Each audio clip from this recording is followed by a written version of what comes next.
Honorable Alternate Minister, it's a pleasure to be with you again.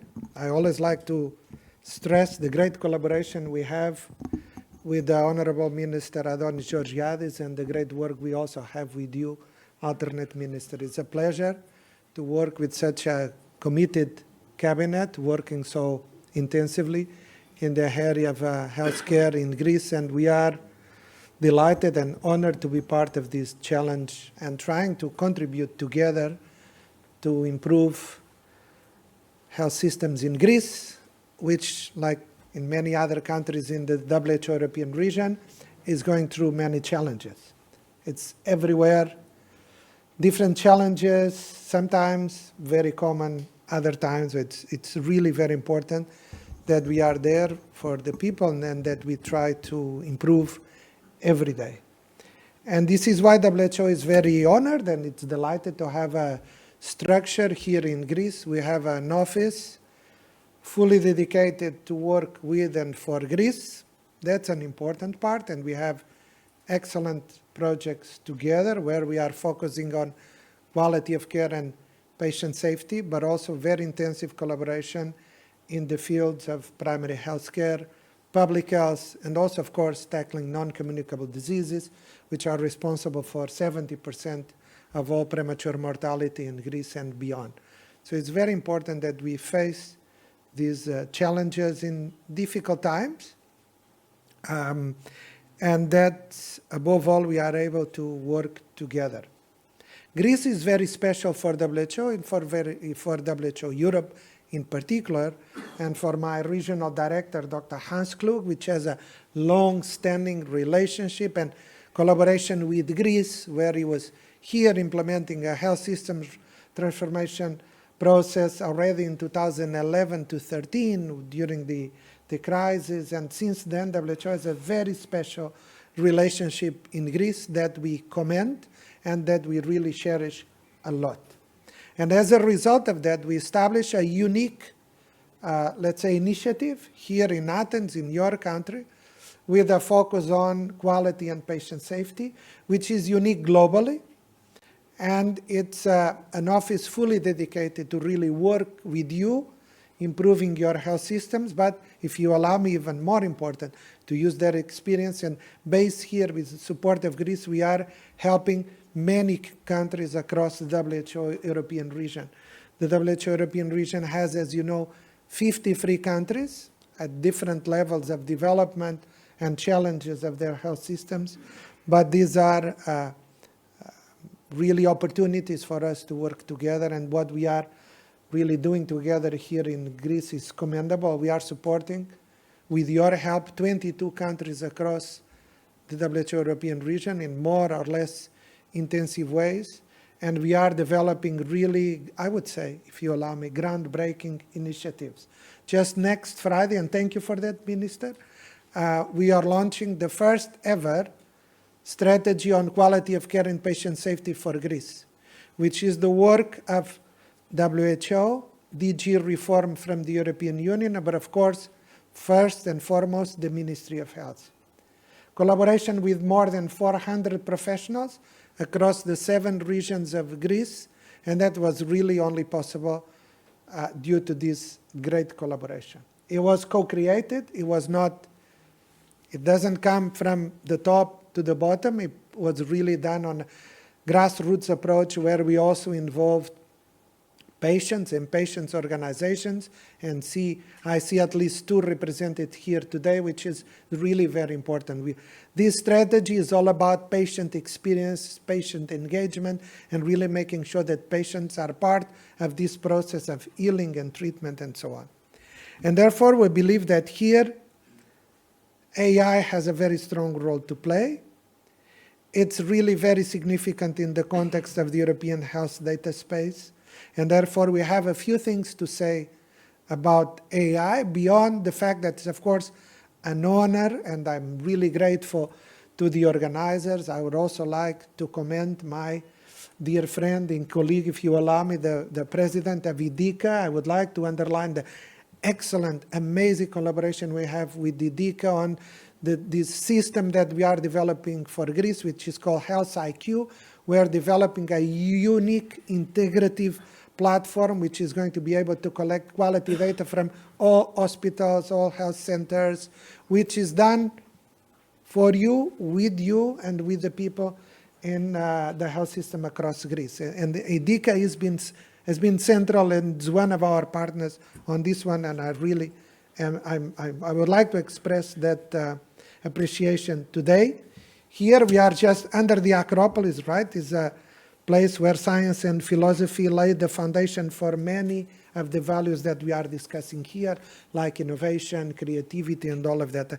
And I think that is very symbolic, is very important.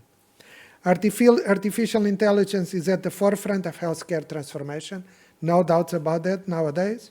It offers revolutionary opportunities for health to be more precise. The Honorable Alternate Minister was talking about precise medicine. We are talking about genomics. We are talking about personalized medicine. But this can't be done just for a few.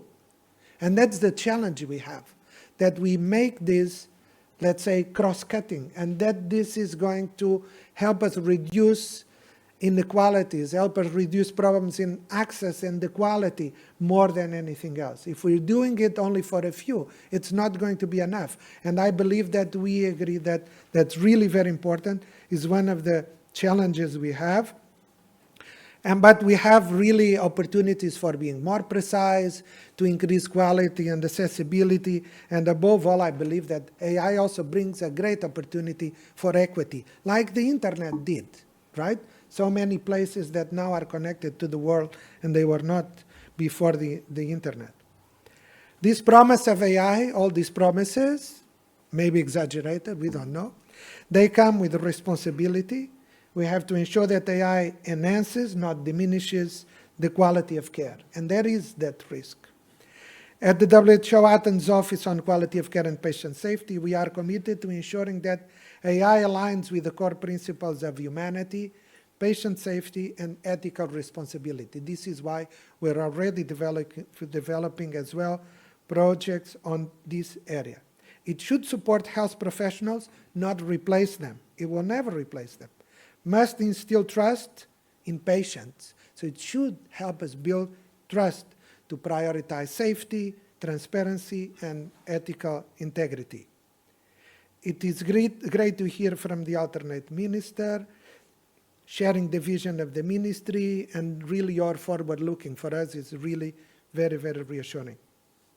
Also, I don't want to flatter you, but I have to say that we see that Greece has shown remarkable foresight in addressing the opportunities and challenges of AI, and we really welcome the decision by the Prime Minister, Kyriakos Mitsotakis, to establish a high-level advisory committee on artificial intelligence, complementing Greece's national strategy for AI.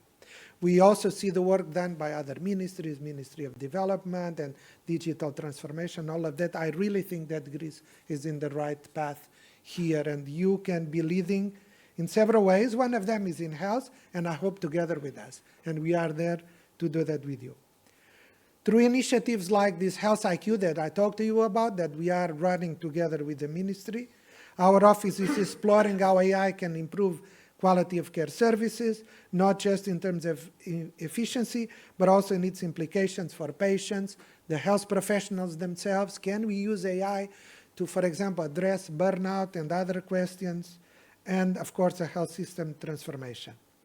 Therefore, I underline the need for this holistic approach that brings value, that considers risks, but really together we define how we can navigate this new terrain and this responsibility. It's very important for us as well, because as part of our office here, and I just need 2 more minutes or 3, we are actually also trying to bring the attention for AI and mental health. Our office has a strong component, also supported by the Ministry of Health, on mental health, quality of services for mental health for children and adolescents. Again, yet again, another unique project that Greece is here supporting us since 2022. And we are very grateful for you, because with that, for example, very soon we will be launching the first ever standards for quality of care for mental health of kids. They don't exist even at global level, and they are going to be launched soon with the support of Greece. Your support is really very important for us. Therefore, in the area of mental health, we have a series of initiatives, and you watch this space. We will be working more on artificial intelligence and mental health because we really believe this is important. It goes beyond the chatbots, it goes beyond the electronic consultations and all of that. There's a lot of things where we can really pay attention. Also looking at using AI to look at spaces like social media where young people are subject to very dangerous, let's say, circumstances or situations. So, almost as I finish, the potential is vast. It can really reduce administrative burdens, improve diagnostic precision. We've seen that. We can work more on predictive medicine, optimize care, but this progress must, and I say must, be matched with safeguards. Algorithmic fairness, data privacy, transparency, and ethical oversight are critical to ensuring AI enhances equity, improves quality, and does not increase and perpetuate disparities. These challenges are not just technical, they are deeply ethical and humane, I would say, and go to the very heart of what quality of care means for us. It must be an ally of healthcare professionals, not diminish them, as we said before. As we look for the future of the European health data space, AI will play, of course, a very significant role, increasing role. Our focus must remain clear. The integration of AI in healthcare should always prioritize people. People first, to help build systems that are fair, accessible, good quality, and capable of delivering the services that people want and deserve. As Pericles wisely said, what you leave behind is not what is engraved in stone monuments, but what is woven into the lives of others. This timeless truth reminds us that advancements we achieve today in healthcare and AI are not about the technology itself, but about the lasting impact we create for the well-being of individuals and communities. AI is a tool that must be woven into the fabric of our healthcare system to leave behind a legacy of trust, equity, and quality care for future generations. As I close, AI is not just about technology, it's about the values and vision we bring to its development. I believe we need to work together, health professionals, technology experts, policymakers, so that we can ensure AI serves as a tool for better health for all. Thank you very much.